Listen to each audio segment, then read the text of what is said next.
Hello friends, welcome to so happy. வாங்க இன்றைக்கி என்ன வீடியோவில் பார்க்க போகிறோன்னா பீக்கங்காய் தக்காளி கடைசல். இது சுடு சாதத்துக்கு அப்புறம் இட்லி தோசைக்கெல்லாம் அருமையாக டேஸ்ட்டாக நல்லா இருக்குங்க. வாங்க இப்போ எப்படி செய்யுதுன்னு பார்க்கலாம். ஒரு 1/2 கிலோ பீக்கங்காய் எடுத்து நல்லா கழுவி கட் பண்ணி எடுத்து வச்சுக்கோங்க. தோலெல்லாம் சீவிட்டு ஒரு 6 பழம் மீடியம் சைஸில் தக்காளி எடுத்து கட் பண்ணி எடுத்து வச்சுக்கோங்க. 10 பல் பூண்டு, 1 டீஸ்பூன் சாம்பார் பொடி, 1 டீஸ்பூன் மல்லித்தூள், மிளகாத்தூள் 1 டீஸ்பூன், 1 பிஞ்சு மஞ்சத்தூள். இப்போ சின்ன வெங்காயம் 25 போல் நான் எடுத்து வச்சுருக்கேன். தண்ணியில் ஊற வச்சுருக்கேன், குயிக்காக நம்மளுக்கு உரிக்க வரும்ன்றதுனால. இப்போ வாங்க பீக்கங்காய் வேக வச்சிடலாம். ஒரு குக்கர் எடுத்துகிட்டு நான் கழுவிட்டு எடுத்து வச்சுருக்கிறேன் பீக்கங்காவை தண்ணியை வடிச்சிட்டு சேர்த்திக்கோங்க. குக்கரில் சேர்த்தி நம்ம சீக்கிரமாக வேக வச்சிடலாம், குயிக்காக நம்மளுக்கு அடைஞ்சிடலாம். இப்போ நான் எடுத்து வச்சுருக்கிறேன் இந்த பூண்டு, மிளகாத்தூள், சாம்பார் பொடி, மல்லித்தூள் எல்லாம் சேர்த்துருங்க. அதிலே பீக்கங்காயிலே தக்காளியை அரைச்சிட்டு வந்துடலாங்க.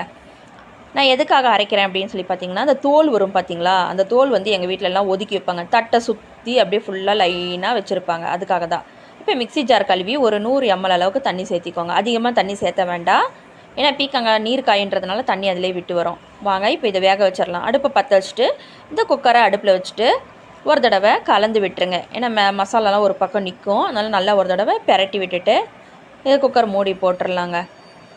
நான் உப்பு சேர்த்தலைங்க, நான் கடைசியாக தான் சேர்த்திக்க போகிறேன். நீங்கள் உப்பு வேணும்னா கூட சேர்த்துட்டு வேக வச்சுக்கலாம். இப்போ பாருங்கள், நல்லா கலந்து விட்டு ஒரு மூடி போட்டுட்டு இது 5 விசில் வர வரைக்கும் வெயிட் பண்ணுங்கள். 5 விசில் வந்த பிறகு பார்க்கலாம். பாருங்கள், 5 விசில் வந்துருச்சு, இறக்கி வச்சிட்றேன். இன்னொரு பக்கம் நம்ம தாளிப்பு ரெடி பண்ணிக்கலாம். அடுப்பை பற்ற வச்சுட்டு இந்த மாதிரி வானிலை வச்சுருக்கேன். அதில் 3 டேபிள் ஸ்பூன் அளவுக்கு கடலை எண்ணெய் சேர்த்திக்கோங்க. எண்ணெய் சூடேறட்டும். பாருங்கள், இந்த அளவுக்கு தான் எண்ணெய் போதும். எண்ணெய் சூடேறினதும் 1/2 டீஸ்பூன் போல் கடுகு, உளுத்தம் பருப்பு, கடலைப்பருப்பு சேர்த்திக்கோங்க. பாருங்கள், கடுகு நல்லா பொரிஞ்சு வந்தோடனே 1 டீஸ்பூன் போல் சீரகம் சேர்த்திக்கலாங்க. ரெண்டுமே நல்லா பொரிஞ்சு வந்தோடனே நான் சின்ன வெங்காயம் பாருங்கள் ஊற வச்சு வச்சுருந்தேன் பார்த்தீங்களா, அதை நல்லா உரிச்சிட்டு நல்லா பொடி பொடியாக நான் நறுக்கி எடுத்துக்கிட்டேன். இப்போ இதையும் சேர்த்துட்டு நல்லா கலந்து விடுங்க. அடுப்பை சிம்மில் வச்சுருங்க. இந்த பக்கம் குக்கரை விசில் போயிடுச்சுன்னா ஓப்பன் பண்ணிடலாம். பாருங்கள், ஃபுல்லாக நம்மளுக்கு தண்ணி எவ்வளோ விட்டு வந்திருக்குன்னு இந்த போய் கடைஞ்சிக்கலாம். ஒரு பருப்பு மத்து வச்சு நல்லா கடைஞ்சி விட்டுருங்க. சீக்கிரமாக கடைய முடியும், ஈஸியாக இருக்கும். ஏன்னா தக்காளி நம்ம அரைச்சி போட்டிருக்கிறதுனால ஈஸியாக கடைஞ்சிடலாம். இப்போ இது கூட அதை கடைஞ்சி வச்சுட்டேன். இப்போ ஒரு கொத்து கருவேப்பிலை இந்த வெங்காயத்தில் சேர்த்துட்டு இப்போ நல்லா வறுத்து விடுங்க. உப்பு இதுக்கு சேர்த்திக்கலாம். நான் பஜ்ஜிக்கு உப்பு சேர்த்தலை, அதாவது தக்காளி கடைசலுக்கு உப்பு சேர்த்தலை, அதனால் உப்பு சேர்த்திக்கோங்க. அதாவது ஒரு 1/2 டீஸ்பூன் அளவுக்கு பெருங்காயப்பொடி சேர்த்துட்டு அதையும் நல்லா கலந்து விட்ட பிறகு பாருங்கள், வெங்காயம் இந்த மாதிரி செவன் வதங்கணும். இப்போ உப்பு சேர்த்திக்கோங்க. இந்த கடைசலுக்கு தேவையான அளவு உப்பு சேர்த்திக்கோங்க. நீங்கள் முதவே சேர்த்திருந்தீங்கன்னா நீங்கள் பார்த்துட்டு சேர்த்திக்கலாம். உப்பு சேர்த்துட்டு நல்லா ஒரு தடவை கலந்து விட்டுருங்க. நல்லா சூப்பராக கலர் மாறி வரணும் சின்ன வெங்காயம், அப்போ தான் டேஸ்ட்டு நல்லா இருக்குங்க. இப்போ இந்த அளவுக்கு வந்த பிறகு நம்ம கடைசலை குக்கர்லேருந்து அப்படியே சேர்த்துருங்க.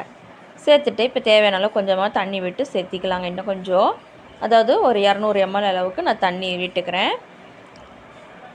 பாருங்கள், இந்த அளவுக்கு நான் தண்ணி குக்கரில் கலந்து விட்டு எடுத்துக்கிட்டேன்.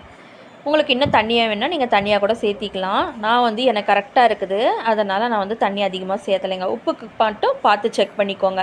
அவ்வளோதாங்க, சூப்பரான ஈஸியான டக்குன்னு செஞ்சிடக்கூடிய பீக்கங்காய் தக்காளி கடைசல் ரெடிங்க. இது சுட சாதத்துக்கு, இட்லிக்கு, தோசைக்கெல்லாம் வச்சு சாப்பிட்லாம், அருமையாக இருக்கும். கொஞ்சமாக கொத்தமல்லி இருந்ததுன்னா தூவி விட்டு பரிமாறலாங்க.